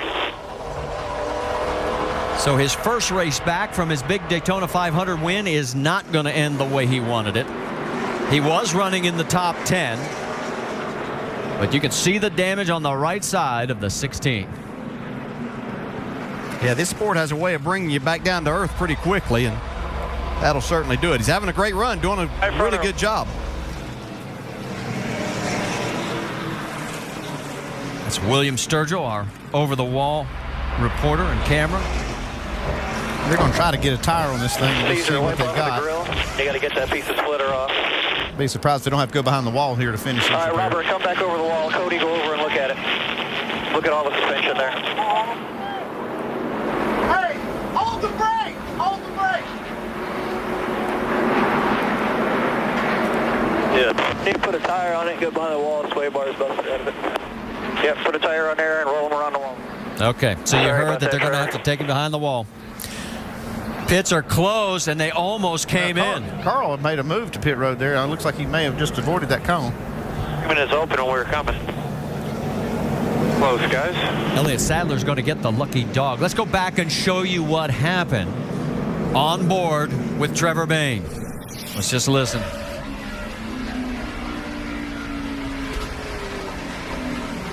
Yeah, you could hear right there exactly whenever that tire let go, the right front tire went down. Okay, there. Looks like it blew a tire, guys. I'm actually kind of surprised it blew the right front because we saw him so loose. Most of that run, you'd think the right rear would be taking most of that abuse. In fact, in our last commercial break, you had mentioned to us privately here, you said that the right rear was going to be suspect. Yeah, I'm just wondering how much of this is possibly coming from the brake heat. These guys were telling me how far down in the corner they could drive these cars, but if you're going to do that, you're going to probably have to be on the brake a little bit more if you don't have the cooling exactly right yet with these. Yeah, that's one of the things that the Cup teams had to learn with their new car when it came online is that it does take a lot more braking, that they had to develop their brake packages to be a lot more durable, and I think we might see that happening here in this series. Let's update you on some other cars. 8 are totally out of this race right now. Morgan Shepherd, Brad Keselowski, Darrell Haar, Carl Long, Kevin LePage, Kelly Byers, Brett Rowe, Justin Marks. And it looks like now everybody's coming down pit road. So, final stop. Let's check in with Vince Welch. Well, Ryan Newman was about 7 laps short on fuel as he came in. He's also 2 free entering 3. They're going to go down around on the track bar, around a wedge, and 4 tires for Ryan Newman. Jamie? Kevin Harvick wants 2 pounds of air added to the right rear, 4 seconds of fuel, and 4 tires for the 33. Doc? Mike Beam has made the call. Major swing here for air pressure. Going to try to make it a short-run car for Carl and give him a shot at Kyle Busch. Dave? Leader Kyle Busch loose for the first 20 laps, so he needed side bite he talked about. Air pressure adjustment only, and he once again is the first one off of pit road. Only 12 cars on the lead lap. That's why it looked a little sparse down there. This Sorensen picks up 1. Justin Allgaier picks up 2. Stenhouse and Leffler pick up 1 each. So there is Trevor Bayne as he is, not having the kind of day that he wanted. And here's why.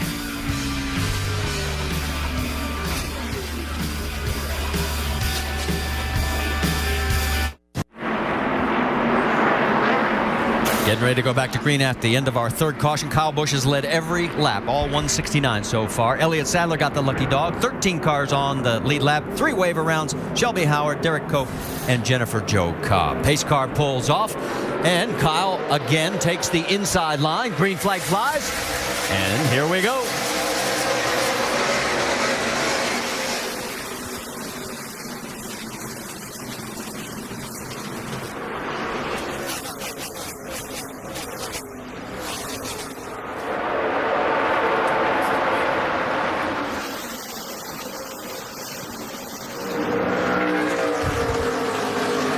See a 3-4 car battle there, but look at this. At this time around on the restart, Carl was at least a little closer to Kyle, and here comes Stenhouse, going to try and make it 3 wide. No, he thinks better of it. That's the 31 of Justin Allgaier right in front of him. Yeah, Rick Stenhouse trying to get his car back up there where he had it early in the race. They'd lost a few spots in the pits early on. He's been trying to make that up. He's got Jason Leffler on his inside there. On board with Leffler. Look out. This could, yeah, we got a little rubbing. You got to hope that didn't cut a tire down there or get that left rear quarter panel in on that tire a little bit more. Well, I'm impressed with Stenhouse how he raced through that. That's pretty good contact. 28 laps remaining. Here's some more action a little bit further. As you got the 66, Stephen Wallace. The 51 also involved of Jeremy Clements. These cars also laps down. It's laps down, but everybody getting down inside of 30 laps to go now. See, Carl Edwards has been able to hang with him for a few laps here. Well, we heard Doc say they made a major adjustment here to try to make this car be a short-run car. I wonder if they made it the right one. I don't know if they did. He wasn't in the pits long enough, I don't think, to make enough adjustments to catch that 18 today. Well, he's only 0.2 of a second off, and after every other restart, by this point, it was at least a half a second, if not longer. Well, maybe Kyle just felt like we need to make a race this. He knows it's getting down to the end. Make it exciting for the fans and all of our fans watching at home. It's more exciting for him if he takes off and wins it, though. Well, as we pointed out, these two combined coming into this race had led 61% of the laps in the last 6 events, and Kyle's adding to that. Let's get an update from Dr. Jerry Punch. Well, I told you Mike Beam wanted to make a major swing at it. They didn't have enough time, as DJ and Andy said, to be able to do all the chassis adjustments. All they could really do was raise the air pressure, which would make the car better in the short term. Here's the bad news, though. The longer they run and the higher the pressure gets, the car begins to lose grip and skate, and that could cost Carl a lot of positions. And remember what we talked about, that green-white checker. That still looms out there. Yeah, and one thing they do have on their side is Carl Edwards in the seat. He knows how to get up on the wheel when it gets time to win. He has more wins here at Phoenix than anybody else, a total of 4. Kyle right behind him with 3. And you see that car just back in third is Kevin Harvick. That's about as close as he's been able to maintain contact with the leader. And right behind Harvick is Reed Sorensen, followed by Ryan Newman, Joey Logano 6th, Brian Scott in 7th. Yeah, great run for Reed Sorensen. Got his car up there in the 4th spot in front of his teammate Ryan Newman. Doing a terrific job today. And if he keeps this up, he will be the points leader coming out of here in the Nationwide Series.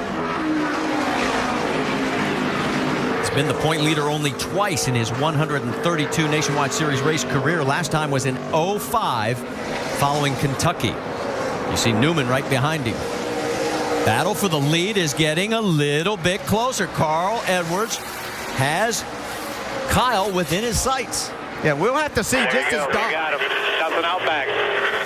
Just as Doc pointed out, you run that air pressure up there, that's good. It's just a matter of how long that'll stick with you before it starts working the other way. Hey, they might learn something about air pressure here if this works even in the long run. I mean, he's still hanging in there really nice right now. And these air pressure should have already built up. This is the closest these guys have been this late in a run. Oh, you heard him talk about it. So a different tire that they have here this time. So they may be finding something out that they didn't realize about this tire. So the best saved for the last, as we now have 22 laps to go here at Phoenix. And Carl Edwards closing. Nice run right there through the middle of the corner. And they've opened up a bit of ground on Harvick. He's 1.6 seconds behind. Move a little bit farther back in the field. You pick up the 8th position. Ricky Stenhouse Jr. ahead of Justin Allgaier. Stenhouse did a good job to withstand that pressure from Jason Leffler earlier. Saw that contact, and he's still able to drive forward. Look at Carl. He's right on him, man. He's on him. Got to run. Got a fender underneath. Kyle still officially led that lap, and he still holds on into 1. Boy, he drove it off in the corner hard there. And it stuck. See, a little loose right there. Carl was able to come back. Here he comes. Could we have a lead change? Still there. It's not official until we get back to the stripe. Here comes Kyle right back on him. Oh, this is a great battle right here. You'd think this was the last lap of the race. Here they come to the line. It's going to be Kyle still leading 180 laps and counting. Well, the sense of urgency is up now for Carl Edwards. He knows he has to get in front of him now, or he may not have a shot at him. Clear, 01 slow. Lap traffic in front of him. The 01 of Mike Wallace, he gives way. Well, you can see how important it was for Kyle Busch to make that run down in 1 and 2. But here comes Carl on the apron. Couldn't make it stick. 18 to go, 1-8. Kyle is going to lead another lap. Now 182. You're asking, what's the record here for laps led? 185 by Greg Biffle in 2002. He did not win the race, however. Scott Wimmer won. I'll tell you, Kyle Busch is going to drive hard if he's going to lead 185. He only has to do 3 more, but Carl Edwards is all over him. We see both of them sliding the back end into the corner. Kyle Busch is a little out of control right there. They've got more slower traffic ahead of them coming to the stripe. They get around Jennifer Jo Cobb. She stayed down low. 183 in the books for Kyle. Just can't get over how Kyle can drive that car in the corner and make it turn and get off the corner. Lower in 3 and 4. He rolls lower than you in 3 and 4. And don't forget, flashback to last November. It was Carl passing Kyle for the final lead change when he won here, and here we go. Yeah, and that was Kyle's spotter telling him that Carl was running lower than what he was in 3 and 4. Nothing out back, still you and him.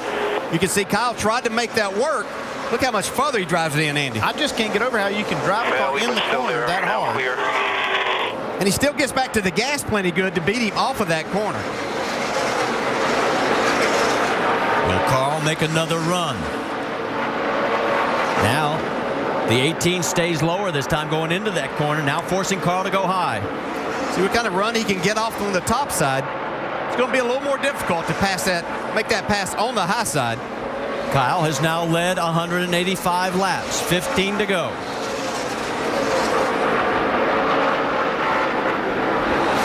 Carl, he could be just cooling it here for a minute. We will see here in a couple of laps, though, if this has gotten to the point to where maybe the air pressure is working the other way. This time by, there'll be 14 laps remaining.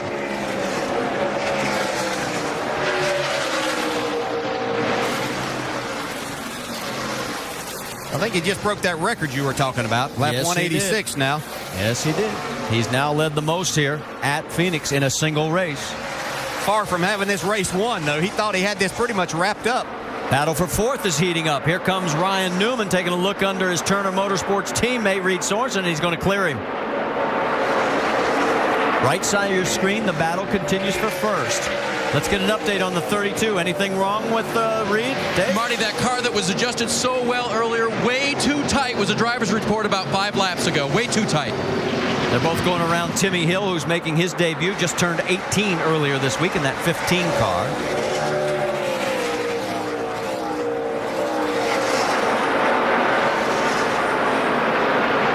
I think a couple of things happen. These drivers start talking about getting tight at the end. You make some adjustments for a shorter run. You've got cooler temperatures, and then you're driving the car harder. You can't actually make the car a lot tighter just by the way that you're driving it. How about the battle for 10th place?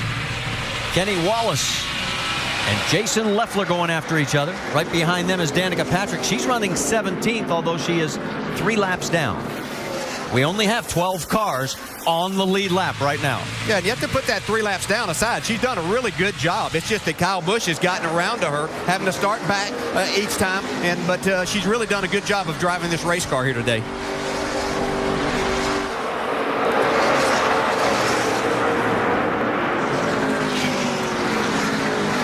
Kenny opens up a little more ground with 11 laps remaining. Just wondering if Carl Edwards has got anything left in the tank for Kyle Busch. Like I said, he may have been 10 pulling laps left. 10 right here.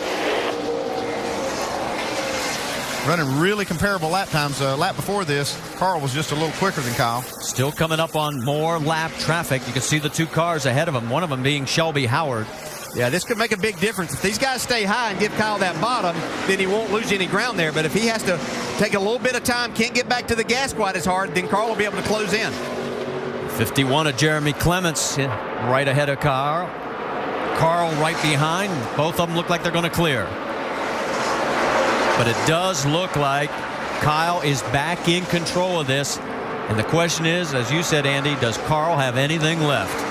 Well, he really needed, when he got wheel to wheel with Kyle, he needed to get clear there to have that clean air on the nose to have a shot at this. I think it's going to be really tough to beat him these last 9 laps.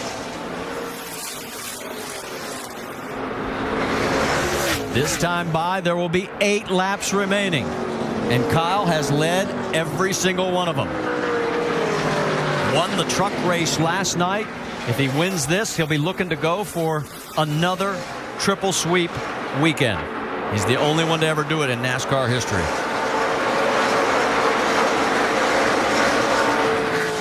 Carl's able to inch in a little bit, especially as he enters turn 3 and right in the center and on the exit here. But Kyle beats him down in 1 and 2. Yeah, it seems like Carl's car is way better in 3 and 4 than it is in 1 and 2. Yeah, that was about a 10th faster for Carl Edwards on that lap. I keep flashing back to before qualifying. 5 tenths faster that lap. Looks like Mike Beam was blocking too, wasn't it? I asked Carl, I said, okay, what do you think about today? He says, the 18 is the car to beat. He knew exactly what he was talking about because Kyle has been stellar. Carl would like nothing better than take that good-looking Mustang, sponsored by Ford, here to victory lane here today. Carl will start on pole tomorrow for the Cup race. Right now, that's the furthest thing from his mind. More lap traffic coming up ahead of the race leaders. See from high above, the 44 of Charles Lewandowski gives him way. Right there, you see how Carl's car is so much better right through the middle of 3 and 4. 5 laps to go this time by. Yeah, Kyle gets a really good drive off of that corner. So he's giving up a little bit on the entry into the middle, but really drives off hard. Battle for 7th with Brian Scott ahead of Ricky Stenhouse Jr.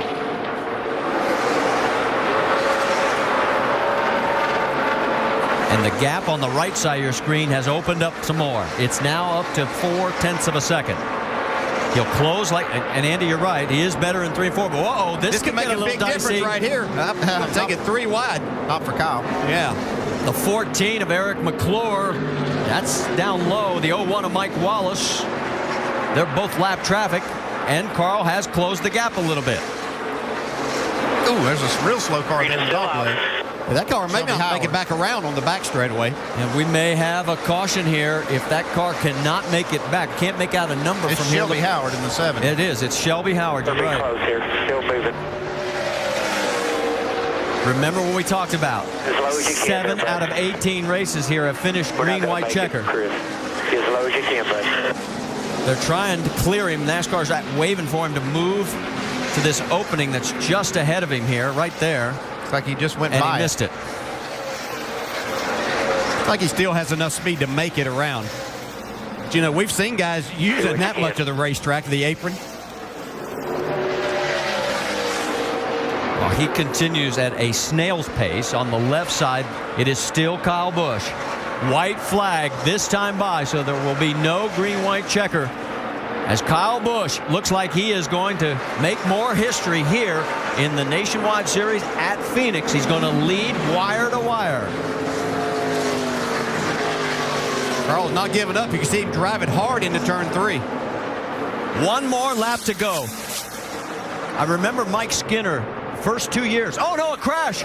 Brian Scott has hit the wall on the final lap. Jax, we're down low. Come on, keep digging here. Keep digging. No caution yet on the racetrack. Heading down for the final 2 corners. Kyle Busch. It will be his 44th Nationwide Series win. And coming out of turn number 4, it's Kyle Busch just ahead of Carl Edwards with Kevin Harvick a distant 3rd. All right, guys, we made it. Good job. Nice work. Nice work.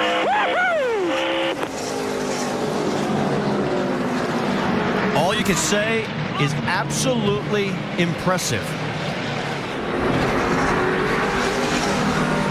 200 laps. No one else. Nice work, Wheelman. Perfect pit stops. They got him out every single time on the race-off pit road. Let's talk to the man responsible for calling the shots. How about it, Doc? Well, Jason, as they said upstairs, that was absolutely impressive. Domination. What was the key to this dominant performance today? Well, it's all the hard work from the guys back at the shop. We have a great group of guys. Doug Hewitt leads a good group of mechanics, the chassis guys, the body hangers. Everybody's just really worked hard over the winter, and this is we're enjoying the fruits of their labor right now. The more I worked on that thing, the worse it got. So I'm glad it's over. I thought we had a handle on it, and that last stop there, I tried to actually over-adjust because I know I had one more. I still under-adjusted the thing, but Kyle did a great job. We're glad for Interstate Batteries, for Norm Miller. It's good to come out here and get a win with his new paint scheme. Happy about our Toyota Camry. We'll see if we can keep putting them in victory lane. All right, Kyle Busch gets it done. Guys, they were behind last year at Richmond. Boy, have they ever caught up. His 4th Phoenix win ties him with Carl Edwards for the most in Nationwide Series history here at this track. And now only 4 wins behind Mark Martin for the most wins in Nationwide Series history. Carl Edwards gave it everything he could, gives a wave to the fans. Vince, let's talk to him. Wow, you almost got him. 19 to go, you're side by side with Kyle. What was the difference between getting by him and not being able to get by him? He was loose. He did a really good job driving his race car. Our Ford was fast right there. I mean, the guys did a really good job. Everybody on the Fast and All Ford team did well, and I think from last year I owe Kyle one little bump, and I thought about taking it, but it's a new year, and I thought I could get by him clean. He just did a good job. He knows it too. He's giving me a thumbs up over there. He did well. I want to win this race badly, and I just can't thank Ford enough. Ford's back. We're running great. We're on the pole for tomorrow. And that's as good of a race as you can have and finish second. It was clean and it was fun. Well done. Carl Edwards, runner-up. Marty? Got a kick out of that. I mean, it's early in the year. I couldn't do it. A great finish, a great run for Kyle. A lot of action going on back in the field. A total of 12 cars finish on the lead lap. And it is all about Kyle Busch dominating this race from start to finish here at Phoenix International Raceway. When we come back, we'll talk to him in a familiar place for the 44th time, Victory Lane. Kyle Busch has had a great weekend so far. Last night in the Camping World Truck Series, he wins that race. He beats the checkered flag and then comes back this afternoon to lead every single lap in the NASCAR Nationwide Series event here at Phoenix International Raceway, winning by a half a second over Carl Edwards and 6 seconds over Kevin Harvick. His 44th career win, 4th here at Phoenix. And does he sweep the weekend? Well, we'll have to wait to find out tomorrow. Let's join him down in Victory Lane, and Dave Burns is there. And when Kyle saw the white-hot paint scheme this weekend with the big battery on the hood, he penned the word hybrid on the front of his Camry. But this was definitely a one-dimensional show today. Kyle, every single lap led a nationwide race. Hasn't been done since 2003. How in the world did you pull that off? I don't know. There at the end, I got a little worried. And, first person you got to thank is Carl Edwards for racing me clean. Racing me hard, but racing me clean. I gave him as much room as I could there. And, my car just, I don't know why, but the last couple changes, it just didn't go quite the way we wanted it to. But Jason and these guys brought an awesome Interstate Batteries Camry here to begin with. So there wasn't much work we needed to do on it. But, man, to lead that many laps and to come out of here with a win, and it feels really, really good. And I love coming out to the West Coast in Phoenix. But, thank the rest of our partners in Z-Line Designs, NOS Energy Drink, and Toyota, again, all the guys that worked on this. I say the hybrid Camry because it's got Interstate on the hood with Norman, or put the Interstate under the hood there. But it's fun, running this nationwide series and to run in front of these fans here in Phoenix with, again, the support of Marquis Jets and the Gillette Young Gun program. It's fun, and I don't know. I mean, it was a battle down there at the end, and I don't know how I held him off, but I just kept running as hard as I could, knowing that he was going to give me a heck of a fight.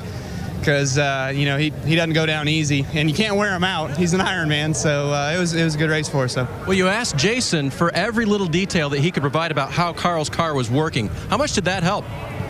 It helped a little bit. I was just trying to figure out how Carl was getting better, because he kept keeping up with us more and more as the race progressed there. And so I wanted to know what changes he was making to his car that made him better, and so I could understand more about what I needed to make to my car there. And they were tightening up their car, so I thought, all right, well, they're tightening up there, so maybe if I tighten up mine, it'll make it better. It killed the turnability of the thing through this middle of the corner, and it was still loose, so now you're cranked full lock left, and the back is sliding out from underneath you, and it's just, it's a handful, and you can't go through the corner very fast, and especially when he kind of tucked up underneath the back of me a couple times, got me a bit loose, but we held on and made it to Victory Lane. So 2 for 2 so far this weekend, and you start 4th tomorrow. Do your fans need to be buying some brooms? I hope so, man. That's the plan. I hope Carl didn't save everything he had for tomorrow. I know I let him sit on the pole so he can speak to the fans in the morning there over driver intros. I'm just kidding.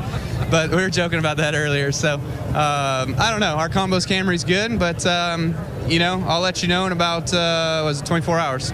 Kyle handles this place as well as anyone today. Every single lap led by the 18 car. Jamie?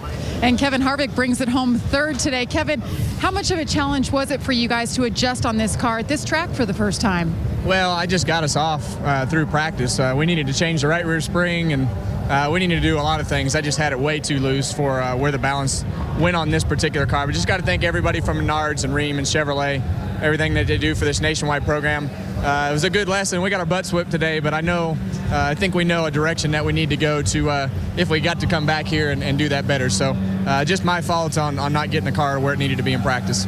And David Hyder, your crew chief, first time that he's working with you, the man who actually put him through the rigors of hiring him. I know he was nervous. How did he do? He did a good job. I mean, we've got really nice race cars, and they do a good job working together for their 2nd week in a row. just little things here and there that obviously will get better as we go through the next 4 or 5 weeks. But we just got to do. I got to do a better job in practice of telling him where our car needs to be. They know what to do to the race car, but it seems like you got a little bit less adjustment with this race car once the race starts. So that's no reason, nothing wrong with the car. It's just it's just harder to adjust on it and fine tune it. So we just got to do a better job of getting the setup right. But all in all, it wasn't a bad week for 2 weeks with the whole team. All right, 8th consecutive top 5 at Phoenix for Kevin Harvick. Doc? And Danica Patrick climbed out of her car, went over to thank her crew for all the efforts. And Danica, major progress from where you were last November. 32nd last year. Today, a top 20, in fact, 17th the finish. So what was the key? Thanks. I mean, we were struggling in practice yesterday. I'm not gonna beat around that bush, but we qualified 20th, which was better than I kind of thought it was going to be when I did the run. And Tony Jr. just really looked at the setup and made some changes for today. And it's nice when you make a lot of progress in the race with the car, and that's just what we did. We made one change at the beginning that I didn't like so much, and then Tony made a different change for the next one, and then more of that again. And it really was good that last run, and it made the GoDaddy car run all right. And I think that Tony was saying those were like 10th or 11th place cars, so that's good. That's always nice at the end of the day to realize that you can kind of run with those guys. So I'm happy. It's the short oval, and top 15s are great, but 17th on a short oval for me is not too bad right now because it was pretty pitiful last year on them. And she's excited about what's going to happen next week. They're pretty pumped about going back to a 1.5 miles at Las Vegas. Guys? That's right, Doc. That's our next stop. In fact, get your tickets because we are going to be heading to Las Vegas Motor Speedway next weekend. And then we'll follow that up with Bristol and then out to Fontana, Texas, and on down through the list. All you got to do is log on to NASCAR.com/tickets or dial 1-866-GO-NASCAR.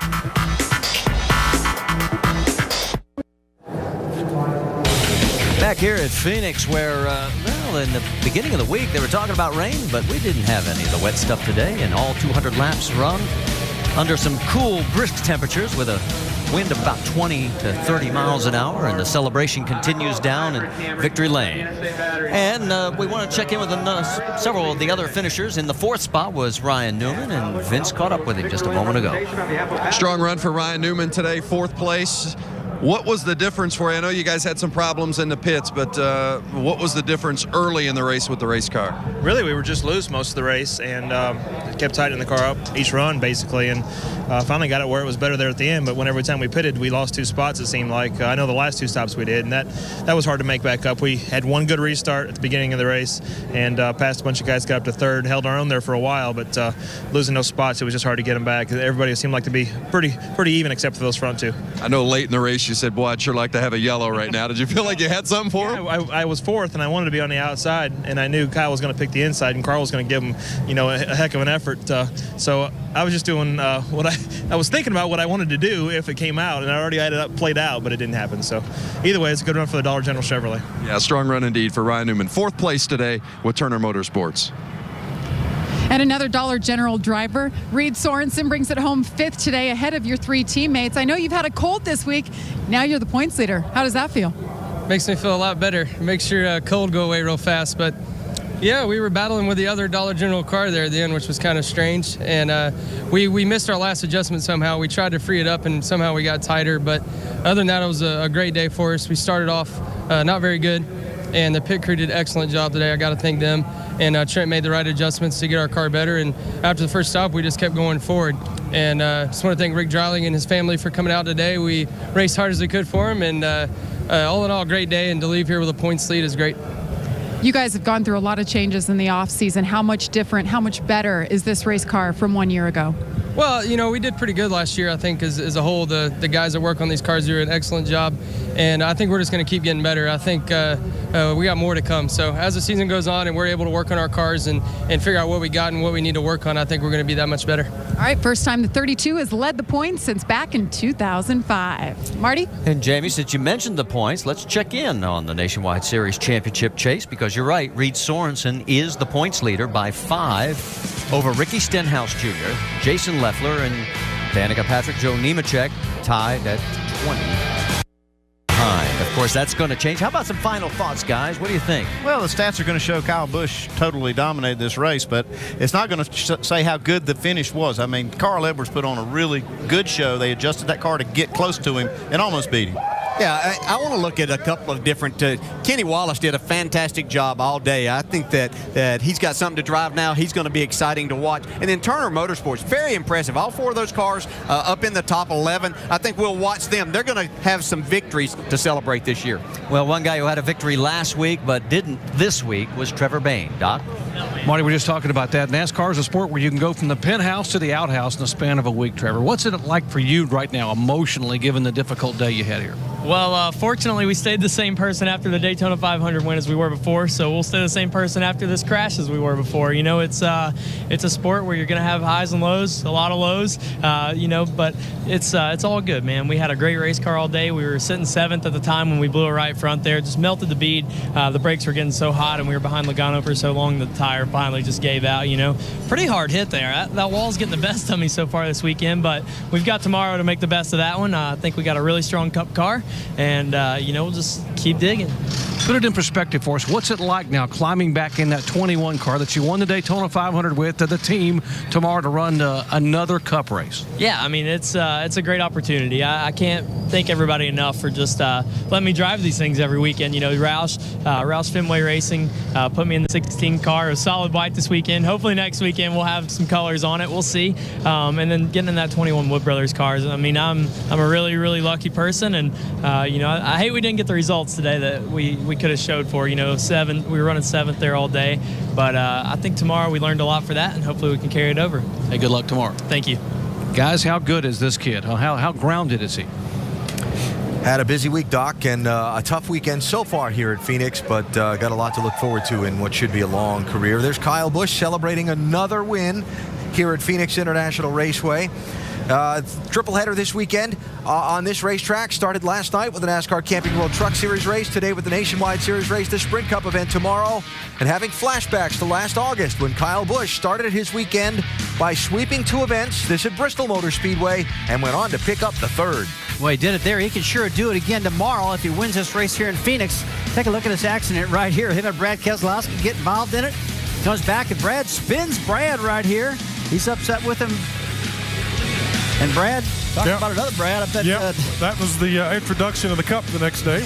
Brad Keselowski commented on Kyle's personality somewhat. But, the young man is he seems to start out this year, the year the same way each year by just dominating both of these series. And, of course, the triple last August down at Thunder Valley in Tennessee. Amazing. Kyle has opportunity to go for the triple here tomorrow. In the Sprint Cup Series race, he lines up in 4th on the grid for that 500-kilometer event here at Phoenix. So, storylines we started the day with. Trevor Bayne, you just heard from him. Disappointing day, wound up finishing 31st. Kyle and Carl, they dominated. They ran 1st and 2nd the whole 200 laps here at Phoenix after starting on the front row. And Joe Gibbs Racing, I guess they figured out this new Nationwide Series car. Yeah, we talked about that a lot before. Can they figure it out this quick? I mean, they dominated last year. They had everybody covered. And everybody was thinking, the rest of the competitors I'm talking, I hope that Joe Gibbs Racing and Kyle Busch and Joey Logano don't figure it out again, or else we could be in trouble. Well, guess what? You cats are in trouble because they figured it out. But got people thinking, Brad, what about Kevin Harvick's statement after the race was over? That was interesting. Yeah, that's exactly right. Talking about how hard it is to adjust the car once the race starts going. And I talked to Kevin yesterday about some of this stuff, and it's going to be interesting. It's going to really separate the good teams during a race from the mediocre teams during a race. But one thing for sure, that Kyle Busch kid, he is good. He's good behind the wheel of one of these race cars, right? So for Kyle, it's on to the Cup race tomorrow. And again, he starts in 4th position, attempting to make the weekend triple. On ESPN, motorsports coverage for the rest of the weekend includes NHRA, Craig and O'Reilly Auto Parts Winter Nationals coverage from Pomona. That's tonight at 11 Eastern here on ESPN2. The finals tomorrow at 7 Eastern, also on ESPN2. NASCAR Now, Phoenix pre-race, 9 a.m. Eastern tomorrow morning. You're on that one, right, Big Brad? I'll be there. I'll be there bright and early, brother. Monday Roundtable, 5 Eastern, ESPN2 will wrap up the weekend. And then next Saturday, this Nationwide Series is on to the 1.5 mile in Las Vegas. All the high rollers on the high banks. That's ABC, 2:30 Eastern, next Saturday. Kyle Busch is your winner at Phoenix. He led all 200 laps today.